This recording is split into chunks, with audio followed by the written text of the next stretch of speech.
கிறிஸ்துவுக்குள் அன்பானவர்களே, கர்த்தராகிய இயேசு கிறிஸ்துவின் இன்ப நாமத்தினாலே உங்கள் அனைவரையும் இந்த சந்தோஷமான மாலை வேளையிலே அன்போடு கூட வாழ்த்துகிறோம், வரவேற்கிறோம். இந்த நாளின் வேத ஆராய்ச்சி கூடுகைக்கு வந்திருக்கிற உங்கள் அனைவருக்கும் ஆண்டவர் வேதத்தினுடைய அனைத்து நன்மைகளையும் நிறைவாய் கொடுப்பாராக. இன்றைக்கு நாம் 1 சாமுவேல் 4ஆம் அதிகாரம் சிந்திக்க இருக்கிறோம். இந்த அதிகாரத்தை இப்பொழுது நாம் வாசிக்க கேட்டோம். நீங்களும் வீட்டில் வாசித்துட்டு வந்திருப்பீர்கள் என்று சொல்லி நான் விசுவாசிக்கிறேன். இந்த அதிகாரத்தில் 4 செய்திகள் அடங்கி இருக்கிறது. ஒன்று, ஒரு மாபெரும் தோல்வி. இந்த தோல்வி இந்த வேத பகுதியில் சொல்லப்பட்டிருக்கிறது. 2வது, தேவனுடைய பெட்டி பிடிக்கப்படுகிறது. அந்த தேவனுடைய பெட்டியின் இழப்பு அங்கே காணப்படுகிறது. 3வது, ஏலியும் அவனுடைய 2 பிள்ளைகளும் என்ன செய்கிறார்கள்? மரித்து போகிறதை இதில் நாம் பார்க்கிறோம். அது நிமித்தமாக ஏலியின் குடும்பத்திற்கும் எல்லா இஸ்ரவேல் மக்களுக்குள்ளாகவும் மாபெரும் புலம்பல் உண்டாயிற்று என்று சொல்லி 4 செய்திகள் இதில் என்ன செய்கிறது? அடங்கி இருக்கிறது.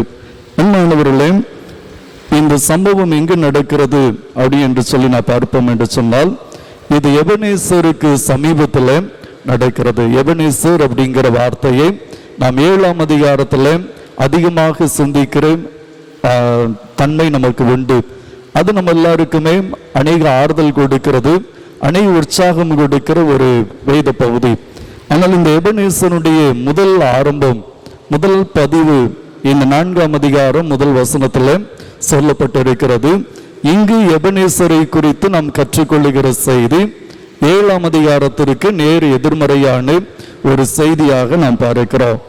இங்கு இந்த எபனேசர் பகுதியில் இஸ்ரவேலருக்கும் பெலிஸ்தர்களுக்கும் என்ன செய்கிறது? யுத்தம் நடக்கிறதை நம்ம பார்க்கிறோம்.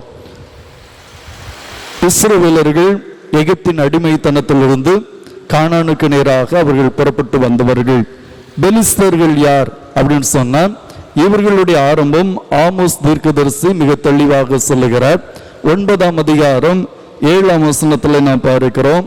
கப்தோக்கில் இருந்து அவர்களை என்ன செய்கிறார்? ஆண்டவர் அழைத்து கொண்டு வருகிறேன் என்று சொல்லி ஆமோஸ் தீர்க்கதரிசிக்கு அவர் என்ன செய்கிறார்? சொல்லுகிறார். இந்த இஸ்ரவேல் ஜனங்களும் பெலிஸ்தர்களும் இந்த கானானை அவர்கள் சுதந்திரித்துக் கொள்ளும் பொழுது அவர்கள் என்ன செய்கிறார்கள்? கானானிலேயே தான் இருக்கிறார்கள். உள்நாட்டு கலவரம் தான் இங்கு என்ன செய்கிறது? நடக்கிறது. நம்ம எல்லாருக்கும் தெரியும், மோசையின் மூலமாக, யோசுவாவின் மூலமாக அவர்கள் கானானை சுதந்திரித்துக் கொள்ளும் பொழுது பெலிஸ்தர்கள் முழுவதும் என்ன செய்யப்படவில்லை? சங்கரிக்கப்படவில்லை. கொஞ்சம் பேர் அங்க என்ன செய்யறாங்க? மீந்திருக்கிறார்கள். இந்த மீந்திருக்கிறவர்களுக்கும் இந்த ஜனங்களுக்கும் தான் என்ன நடக்குது? இந்த யுத்தம் நடக்கிறதை நம்ம என்ன செய்கிறோம்? பார்க்கிறோம். இந்த யுத்தம் 2 முறை நடக்கிறது. 2 முறையும் அது தோல்வியில என்ன செய்கிறது? முடிகிறது. முதல் வேளையில 4000 பேர் இஸ்ரவேல் புத்திரர் என்ன செய்யறாங்க? மாண்டு போகிறார்கள். மாபெரும் தோல்வி. 2வது, தேவனுடைய பெட்டியை அங்கு கொண்டு வந்தால் எங்களுக்கு வெற்றி கிடைக்கும் என்று சொல்லி நம்புகிறார்கள். அங்கு தேவனுடைய பெட்டி கொண்டு வரப்படுகிறது. அப்பொழுது அவர்கள் மத்தியில் இஸ்ரவேலர்களை 30,000 பேர் என்ன செய்யறாங்க? மடிந்து போகிறார்கள். முதல் தோல்வியை விட 2வது தோல்வி எப்படிப்பட்டது? சகிக்க முடியாது ஒரு பெரும் தோல்வியை தான் நாம் என்ன செய்கிறோம்? இங்கு பார்க்கிறோம். அன்பானவர்களே, இந்த தோல்விக்கு காரணம் என்ன? அதுதான் இந்த வேத பகுதி நமக்கு சொல்லுகிற அற்புதமான ஒரு செய்தி. என்ன நாம் கற்றுக்கொள்கிறோம் என்று சொன்னால், முதலாவது, இந்த 4ஆம் அதிகாரத்தில் இவர்கள் எவ்வளவு பெரிய தோல்வியை இஸ்ரவேல் ஜனங்கள் இதுவரைக்கும் அவங்களுடைய சரித்திரத்தில் சந்தித்ததே கிடையாது. முதல் முறையாக இப்படி ஒரு மாபெரும் தோல்வியை சந்திக்கிறார்கள். அதற்கு காரணம் நாம் ஏற்கனவே கற்றுக்கொண்டிருக்கிறோம். ஆண்டவர் ஏலியினுடைய பிள்ளைகளுக்கு என்ன செய்தார்? அங்கு சில எச்சரிப்பு கொடுத்தார். அவருடைய தேவனுக்கு பிரியமில்லாத சில காரியங்கள் இது எப்படி தேசத்தை கெடுத்து போடுகிறது என்பதை குறித்து பெயர் சொல்லப்படாத ஒரு தீர்க்கதரிசியின் மூலமாக அவர் என்ன செய்கிறார்? எச்சரிக்கிறார். ஆனால் ஏலி அதை என்ன செய்யவில்லை? தன் பிள்ளைகளுக்கு கண்டிக்கவில்லை. அவனுடைய பிள்ளைகளும் அதுக்கு என்ன செய்யலை? செவி கொடுக்கவே இல்லை. ஆகவே அந்த கீழ்ப்படியாமைக்கு வந்து விளைவுதான் இந்த மாபெரும் தோல்வி என்று சொல்லி இந்த 4ஆம் அதிகாரத்தில் நாம் என்ன செய்கிறோம்? கற்றுக்கொள்ளுகிறோம். இரண்டாவது, அவர்களுடைய தோல்விக்கு காரணம் என்ன? இவர்களுடைய மூட நம்பிக்கை, இவர்களுடைய தவறான ஒரு விசுவாசம் அவர்களை தோல்வியிலே கொண்டு போய் என்ன செய்கிறது? கொண்டு வந்து நிறுத்தினது என்று சொல்லி நம்ம பார்க்கிறோம். அன்பானவர்களே, அப்படி என்ன அவங்கள்ட்ட மூட நம்பிக்கை இருந்தது? முதல் முறை அவர்கள் போர் செய்கிறார்கள், 4000 பேர் மடிந்து போகிறார்கள். எல்லாரும் அங்கு தோற்று போகிற ஒரு தன்மை வந்தவுடனே மூப்பர்கள் ஒரு ஆலோசனை கொடுக்கிறார்கள், இஸ்ரவேலில் இருக்கிற பெரியவர்கள் ஒரு ஆலோசனை கொடுக்கிறார்கள், கடந்த காலங்களை திரும்பி பார்க்கிறார்கள், அங்கு இஸ்ரவேல் மக்களுக்கு எப்படி வெற்றி கிடைத்தது என்று சொல்லி யோசித்து பார்க்கும்போது அவங்க கண்டுகொள்ளுகிற காரியம், கர்த்தருடைய பெட்டி என்ன செய்யணும்? யுத்தத்திற்கு வர வேண்டும். அந்த பெட்டி வந்தால் போதும் எங்களுக்கு என்ன கிடைக்கும்? வெற்றி கிடைக்கும் என்று சொல்லி அவங்க நினைக்கிறார்கள். அன்பானவர்களே, அந்த பெட்டி வருகிறதுனால அவங்களுக்கு என்ன கிடையாது? வெற்றி இல்லை. அவங்களுடைய நம்பிக்கை எல்லாம் கர்த்தருடைய பெட்டி வந்தா என்ன நடக்கும்? எங்களுக்கு அற்புதம் நடக்கும், எங்களுக்கு ஒரு மாபெரும் வெற்றி கிடைக்கும் என்று சொல்லி நினைக்கிறார்கள். ஆனால் தேவன் அங்கு என்ன செய்கிறார்? முதல் தோல்வியை விட இரண்டாவது தோல்வி எப்படி இருக்குது? பெரும் தோல்வியாக இருக்குது. முதல்ல கூட 4000 பேர் தான் மடிந்து போனார்கள். இரண்டாவது முறை 30,000 பேர் என்ன செஞ்சிட்டாங்க? மடிந்து போய்விட்டார்கள். அப்போ அந்த தோல்விக்கு இரண்டாவது மிக முக்கியமான ஒரு காரணம் அவங்களுடைய தவறான நம்பிக்கை, தவறான ஒரு விசுவாசம். இன்றைக்கு இதிலிருந்து நீங்களும் நானும் கற்றுக்கொள்ளுகிற ஒரு காரியம் என்னவென்று சொன்னால், தேவ எச்சரிப்பை எப்பொழுதெல்லாம் நம்ம அலட்சியம் எடுக்கிறோமோ, இல்லை அதில் நாம் துணிகரம் கொள்ளுகிறோமோ, அது நம்மை தோல்வியிலே கொண்டு போய் என்ன செய்துவிடும்? விட்டுவிடும். தேவன் நம்மை எச்சரிக்கிறார் என்று சொன்னால் நம்மை வெறுக்கிற தேவன் அல்ல, நம்மை நேசிக்கிறதுனால நம்முடைய எதிர்காலத்தை அறிந்திருக்கிற ஆண்டவர் எதிர்காலம் சிறப்பாக இருக்க வேண்டும் என்கிற நோக்கத்தோடு தான் அவர் என்ன செய்கிறார்? நமக்கு எச்சரிப்பு சத்தத்தை கொடுத்து கொண்டே இருக்கிறார். எப்படி ஒரு பெற்றோர் பிள்ளைகளுக்கு இதை செய்யாத அப்படின்னு சொல்லி கண்டித்து உணர்த்துவதற்கான காரணம், தன் பிள்ளை என்ன செஞ்சிடக்கூடாது, வரப்போகிற ஒரு தீங்கில அவனுடைய பிள்ளையுடைய வாழ்க்கை சிக்கிக் கொள்ளக்கூடாது என்கிற அந்த நோக்கத்தில் பெற்றோர் கண்டிக்கிறதை போல ஆண்டவரும் நம்ம என்ன செய்கிறார்? கண்டித்து உணர்த்துகிறார். ஆனால் யாரெல்லாம் பெற்றோருடைய உபதேசங்களையும் கண்டிப்பையும் அலட்சியம் செய்யும் பொழுது அந்த பிள்ளை ஊருக்கு அடங்காதது, வீட்டுக்கு அடங்காதது எங்க தான் அடங்கும்? ஊருக்கு தான் அடங்கும் அப்படின்னு சொல்லி நம்ம என்ன செய்கிறோம்? கேள்விப்படுகிறோம். வீட்டில் அப்பா அம்மா அடித்து திருத்தும் பொழுது அதை எதிர்த்து நிற்கிற பிள்ளைகள் வெளியில போய் என்ன செய்வாங்க? அடி வாங்கிட்டு தான் வீட்டுக்கு வருகிறதை நாம் சரித்திரத்தில் பார்த்து கொண்டிருக்கிறோம். அதே போலதான் ஆண்டவர் அன்பினாலே அவர்களை கண்டித்து உணர்த்துகிறார். அன்பின் வார்த்தைக்கு அவங்க என்ன செய்யல? கீழ்ப்படியவில்லை. இப்போ ஊர்ல போய் அவங்க என்ன செய்யறாங்க? பெலிஸ்தரிடத்துல அடி வாங்கி 30,000 பேர் என்ன செஞ்சுட்டாங்க? இழந்து போய்விட்டார்கள். கீழ்ப்படியாமையினுடைய பின் விளைவு எப்படிப்பட்ட ஒரு தோல்வியை ஒரு மனுஷனுக்கு, ஒரு சமுதாயத்திற்கு கொண்டு வருகிறது என்பதை இந்த வேத பகுதி நமக்கு என்ன செய்கிறது? படம் பிடித்து காட்டுகிறது. இரண்டாவது நம்ம பார்க்கிறோம், இவர்களிடத்திலிருந்து இவர்கள் தேவனுடைய பிள்ளைகளாகவே இருந்தாலும் அவங்ககிட்ட இருக்கிற ஒரு தவறான நம்பிக்கை. இவங்க நம்பிக்கையெல்லாம் எதுல தான் இருந்தது?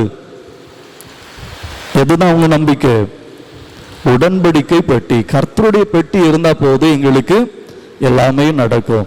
இன்னைக்கு நிறைய ஆவிக்குரிய கிறிஸ்தவர்கள், இல்லை கிறிஸ்தவர்கள் என்று சொல்லுகிற நாம கூட உண்மை தெய்வத்தை அறிந்திருந்தும் அநேக தவறான மூட நம்பிக்கைகளில் நாம என்ன செஞ்சுட்டு இருக்கிறோம்? வாழ்ந்து கொண்டே இருக்கிறோம். எப்படியா நம்ம வாழ்ந்துட்டு இருக்கிறோம் அப்படின்னு நீங்க யோசிக்கலாம்.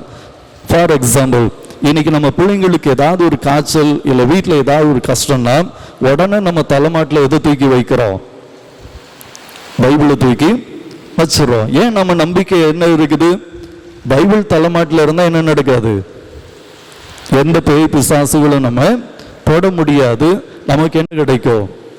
சுகம் கிடைக்கும் அப்படின்னு சொல்லி நம்ம நம்புகிறோம். ஆனால் சுகம் கிடைக்குமா? ஆண்டவர் கண்டிப்பா அந்த நம்பிக்கைக்கு என்ன செய்ய மாட்டார்? சுகம் தருவதே இல்லை. இன்னும் சிலருக்கு நம்பிக்கை இருக்குது, ஏதாவது முக்கியமான ஒரு கடவுளுடைய சன்னிதானத்துக்கு போய்விட்டால் போதும், அங்க போனா எனக்கு என்ன கிடைக்கும்? ஒரு விடுதலை கிடைக்கும் என்று சொல்லி அந்த குறிப்பிட்ட இடத்தின் மீது நம்ம என்ன செய்கிறோம்? நம்பிக்கை வைக்கிறோம். இங்க எபனேசரும் அற்புதமான ஒரு பொருள், 7ஆம் அதிகாரத்தில் பார்க்கிறோம், கர்த்தர் உதவி செய்கிற ஒரு இடம். ஆனா அவங்க அந்த இடத்துல அவங்க நம்பிக்கை யார் மீது தான் இருந்தது?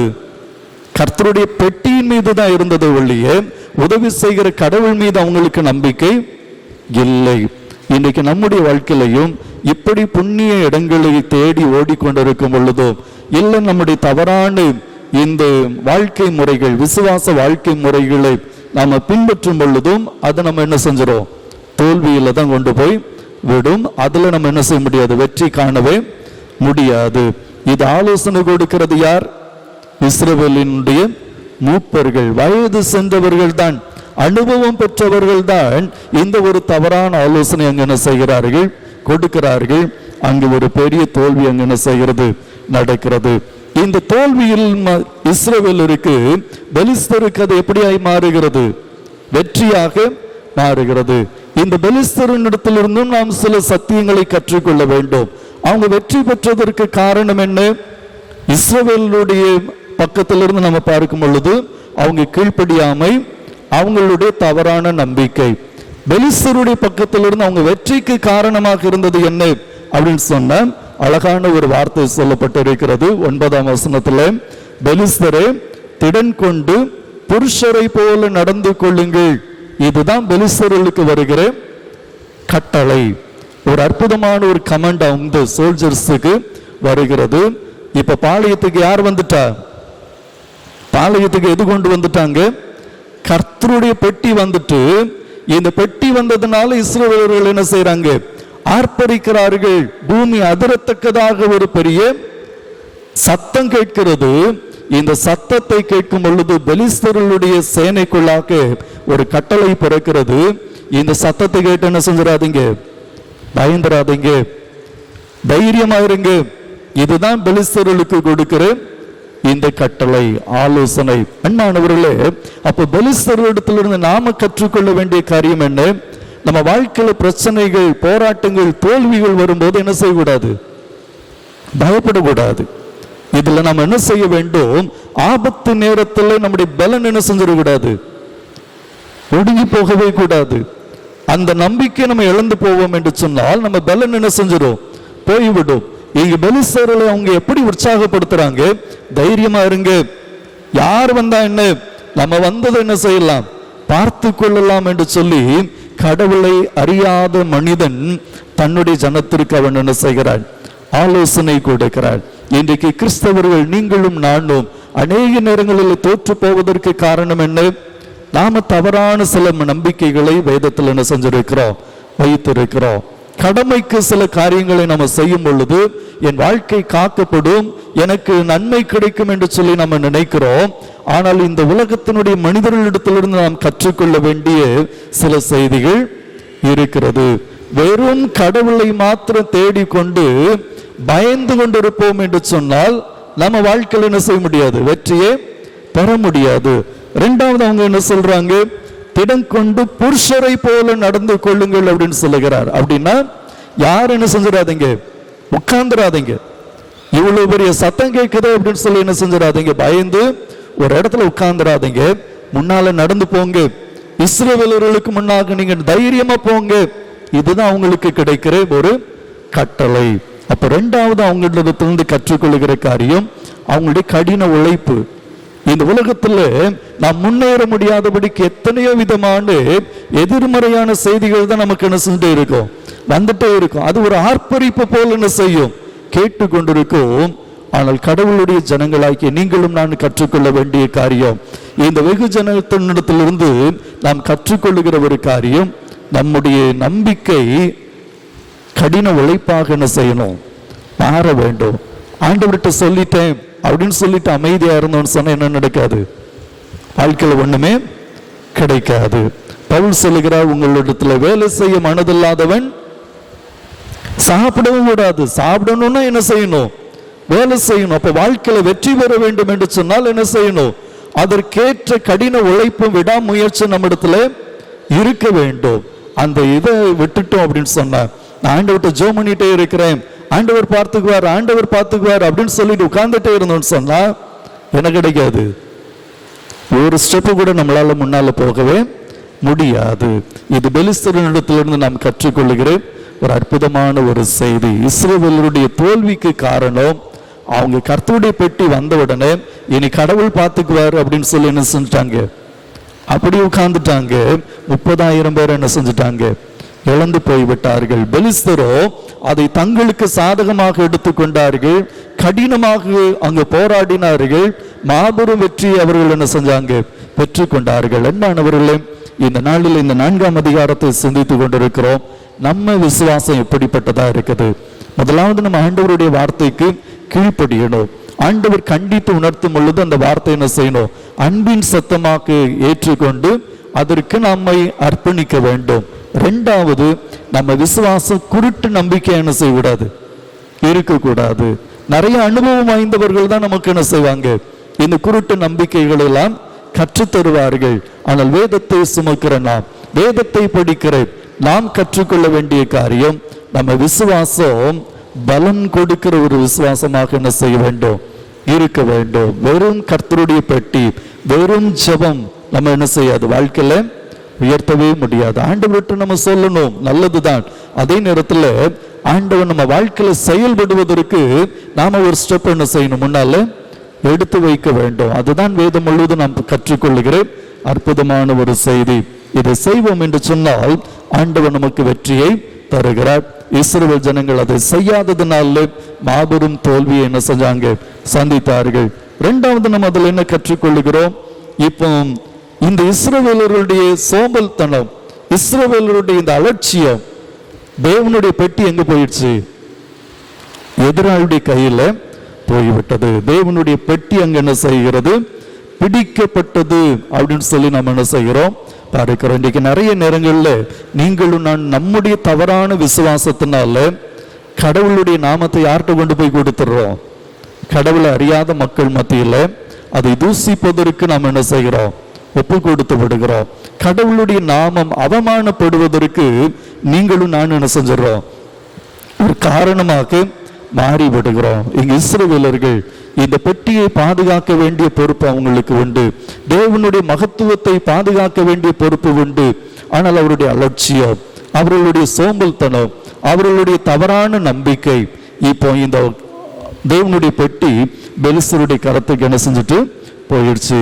3வது நம்ம என்ன படிக்கிறோம், ஏலியினுடைய 2 குமாரரும் என்ன செய்யறாங்க, இன்னைக்கு மரித்து போகிறார்கள். இந்த செய்தியை ஏலி கேட்கிறார். தேவனுடைய பெட்டி பிடிக்கப்பட்டது என்று சொன்ன உடனே ஏலியும் அங்க என்ன செய்கிறார், அவர் பிடரி முறிந்து அவர் மரித்து போகிறத நம்ம என்ன செய்கிறோம் பார்க்கிறோம். இந்த செய்தி அடுத்து யாருக்கு வருகிறது என்று சொன்னால் பினெகாசனுடைய மனைவிக்கு என்ன செய்கிறது, வருகிறது. ஏலியினுடைய மருமகளுக்கு வருகிறது, நிறைமாத கர்ப்பிணி.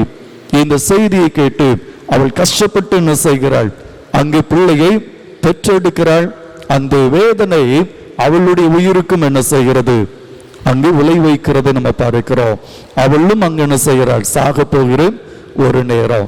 இந்த நேரத்தில் அவள் ஆறுதல் படுத்துறாங்க, பயப்படாத, உனக்கு யார் பிறந்திருக்கிறார், ஒரு ஆண் பிள்ளை பிறந்திருக்குது அப்படின்னு சொல்லி தைரியப்படுத்துறாங்க. அந்த அம்மா என்ன செய்யல, காதலையே கேட்கவில்லை. தேவனுடைய பெட்டி பிடிக்கப்பட்டு போய்விட்டது. கர்த்தருடைய மகத்துவம் ஆண்டவரை அறியாத ஜனத்தினுடைய கரத்துல போய் சேர்ந்து விட்டது. இந்த செய்தியினால அந்த அம்மா என்ன செய்யறாங்க, இக்கபோத் அப்படின்னு சொல்லி அந்த பிள்ளைக்கு பெயர் வைத்து விட்டு அவங்க மரித்து போகிறத நம்ம என்ன செய்யறோம் பார்க்கிறோம். இதனால அங்கு எல்லாருக்கும் ஒரு மாபெரும் புலம்பல் என்ன செய்கிறது, உண்டாகிறது. இந்த புலம்பல் எதை வைத்து என்று சொன்னால், தேவனுடைய பெட்டி பிடிக்கப்பட்டு போனபடியினால் மகிமை இஸ்ரவேலை விட்டு விலகி போயிற்று. இந்த நம்பிக்கையினாலே அங்கு ஒரு புலம்பல் என்ன செய்கிறது, வருகிறது. அன்பானவர்களே, இன்றைக்கு நீங்களும் நானும் கிறிஸ்துவுக்கு சாட்சிகளாக இருக்கும்படியாக தேவனால் தெரிந்து கொள்ளப்பட்டவர்கள், சாட்சிகளாக இருக்க வேண்டிய நாம் தவறான விசுவாசத்தில் நம்முடைய கீழ்ப்படியாமை இல்லை. எத்தனை நேரங்களில் தேவனுடைய நாமத்தை அந்நியருடைய கரத்தில் கொடுத்து நம் மூலமாக தேவநாமம் எப்படியெல்லாம் தூஷிக்கப்படுவதற்கு நம்ம ஒப்பு கொடுத்து கொண்டிருக்கிறோம்.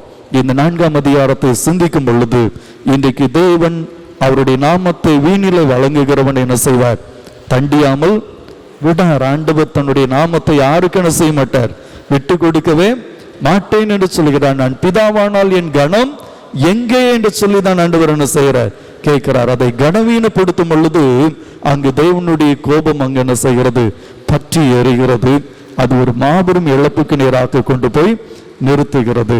ஆகவே இந்த 4ஆம் அதிகாரத்தில் நாம எதிலெல்லாம் தோற்று போயிட்டு இருக்கிறோம், இதை இந்த வேத பகுதியின் அடிப்படையில் நம்ம என்ன செய்ய வேண்டும், சரி செய்து கொள்ள வேண்டும். தேவனுடைய நாமம் நம்ம வாழ்க்கையில் தூஷிக்கப்படுவதற்கு ஒரு நாள் என்ன செய்யக்கூடாது, இடம் கொடுத்துடவே கூடாது. தேவன் நம்மை புலம்புவதற்கு அல்ல, நம்மை சந்தோஷப்பட்டு மகிழ்ச்சியா இருக்கும்படியாக தான் தேவன் என்ன செஞ்சிருக்கிறார், நம்மை அழைத்திருக்கிறார். ஆகவே கர்த்தருக்குள் எப்பொழுதும் அந்த மகிழ்ச்சியான வாழ்வை பெற்றுக்கொள்ள ஆண்டவர் மீது சரியான ஒரு விசுவாசத்துல நம்ம என்ன செய்ய வேண்டும், வாழ்வதற்கு நம்ம வாழ்க்கையை ஒப்பு கொடுக்க வேண்டும். இதை இந்த அதிகாரத்துல நம்ம என்ன செய்கிறோம், கற்றுக்கொள்ளுகிறோம். உங்களுக்கு நான் ஒரு கேள்வி கேட்கலாம் என்று சொல்லி நான் யோசிக்கிறேன். சரியா? இப்போ இந்த கேள்விக்கு நீங்க தான் என்ன செய்யணும், பதில் கொடுக்க வேண்டும். இந்த கேள்வி எதை மையப்படுத்தினது என்று சொன்னால் 5ஆம் வசனம். 5ஆம் வசனத்தை எல்லாரும் வாசிக்கிறீங்களா? 5வது வசனம் என்ன சொல்லுது? கர்த்தருடைய உடன்படிக்கை பற்றி பாளையத்தில் வருகிற போது இஸ்ரவேலர் எல்லாரும் பூமி அதிரத்தக்கதாக மகா ஆர்ப்பரிப்பாய் சத்தமிட்டார்கள். இந்த வசனத்தை நம்ம எப்படி புரிந்து கொள்ளலாம்? கர்த்தருடைய பெட்டி எங்க வருது? பாளையத்துக்கு வருது. கர்த்தருடைய பெட்டி இருக்கிற இடத்துல என்ன நடக்கும்?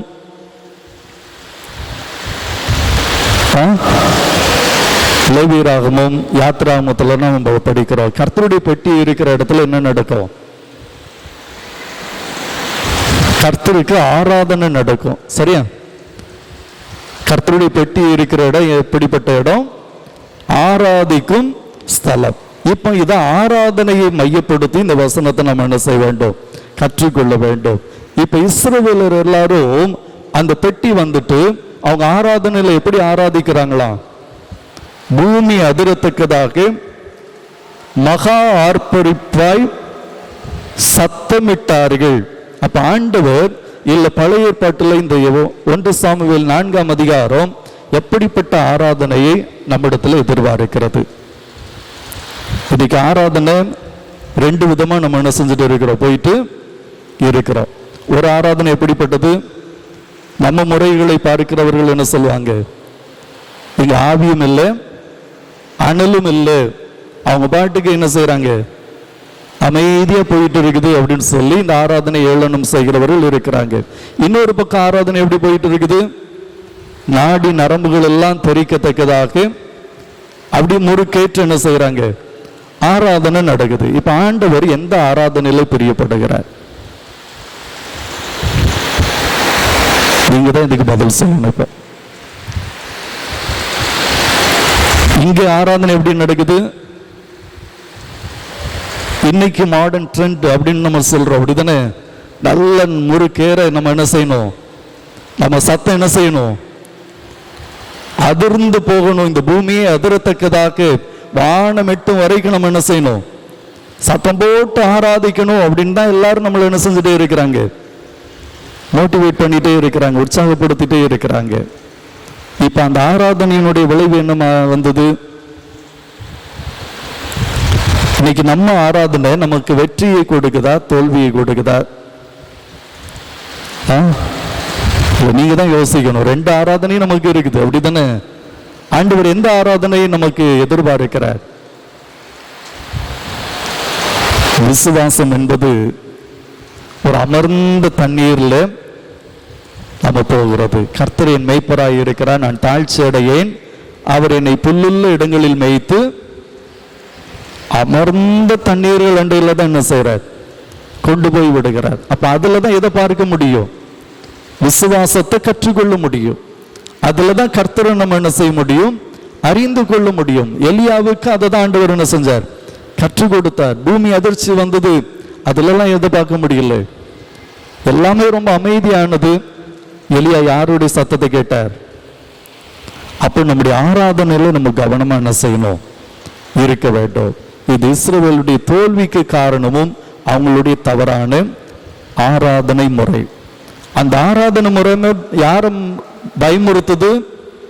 பெலிஸ்தருக்கு பயம் கொடுக்குது. என்னடா திடீர்னு இவங்க எல்லாம் இவ்வளவு சத்தம் போடுறாங்களே, இவ்வளவு ஆர்ப்பரிக்கிறாங்களே, பெலிஸ்தர்களுக்கு பயம் இருக்குது. ஆனா பெலிஸ்தருக்கு யாரை பத்தி பயம் கிடையாது.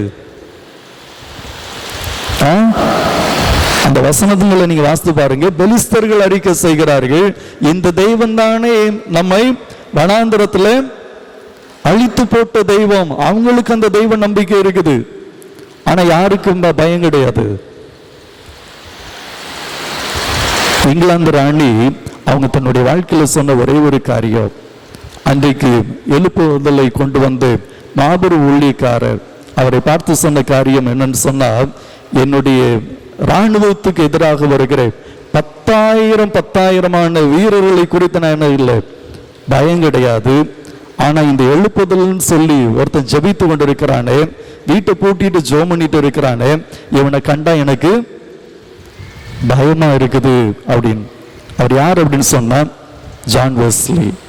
அவரை பார்த்து என்ன செஞ்சாங்களாம், இங்கிலாந்து ராணியை பயந்தாங்களாம். காரணம் என்ன சொன்னா, அவர் அமைதியாக என்ன செய்தவர், எழுப்புதலை இந்த பூமிக்கு கொண்டு வந்தவர். இன்னைக்கு நீங்களும் நானும் தவறான ஒரு ஆராதனை முறைமைகளிலேயும் தவறான விசுவாசத்தில் என்ன செய்கிறோம், தடுமாறி கொண்டிருக்கிறோம். ஆகையினாலதான் கிறிஸ்தவர்களாக்கி நம்ம வாழ்க்கையில யாரை பார்க்க முடியல, கடவுளுடைய மகத்துவத்தை பார்க்கவே முடியல. நம்ம நிறைய நேரங்கள் என்ன செஞ்சுட்டு இருக்கிறோம், தோற்று போய் கொண்டே இருக்கிறோம். நான் கோயிலுக்கு ஒழுங்கா தானே போயிட்டு இருக்கிறேன், நான் பைபிளை தானே நம்பிட்டு இருக்கிறேன், கடவுளை தானே நான் நம்புறேன் அப்படின்னு சொல்லுகிறோம். ஏன் நமக்கு வெற்றி இல்லை? நம்ம வெற்றி இருக்க வேண்டும் என்று சொன்னால் வெற்றி தருகிற கடவுளை நம்ம உறுதியாக என்ன செய்ய வேண்டும், பிடித்து கொள்ள வேண்டும். பெலிஸ்தர்களுக்கு அந்த கடவுள் நம்பிக்கை இருந்தது. அதை தவறாக பயன்படுத்துகிற மக்களை குறித்து அவங்களுக்கு பயம் கிடையாது. இன்றைக்கும் நம்முடைய நிலைமை அப்படிதான் என்ன செய்து, பரிதவிக்கப்பட்ட ஒரு சூழ்நிலையில வாழ்ந்து கொண்டிருக்கிறோம். இந்த கடைசி காலத்துல வேதத்திற்கு திரும்ப தெய்வன் நம்ம என்ன செய்கிறார், அழைக்கிறார். தெய்வன் விரும்புகிற இந்த பக்தி வாழ்க்கையை தேவனோடு கூட இணைந்து நாம் செயல்படும் பொழுது ஆண்டவன் நமக்கு ஒரு வெற்றி என்ன செய்கிறார், தருகிறார். நம்முடைய புலம்பலை ஆனந்த கழிப்பாக தேவன் என்ன செய்கிறார், மாற்றுகிறார். இந்த 4ஆம் அதிகாரத்தை சிந்திக்கிற நாம் நம்ம வாழ்க்கை இதோடு கூட ஆராய்ந்து பார்த்து அதை சரி செய்து கொள்ளுவோம். கர்த்தர் நம்ம ஒவ்வொருவரையும் ஆசீர்வதிப்பாராக.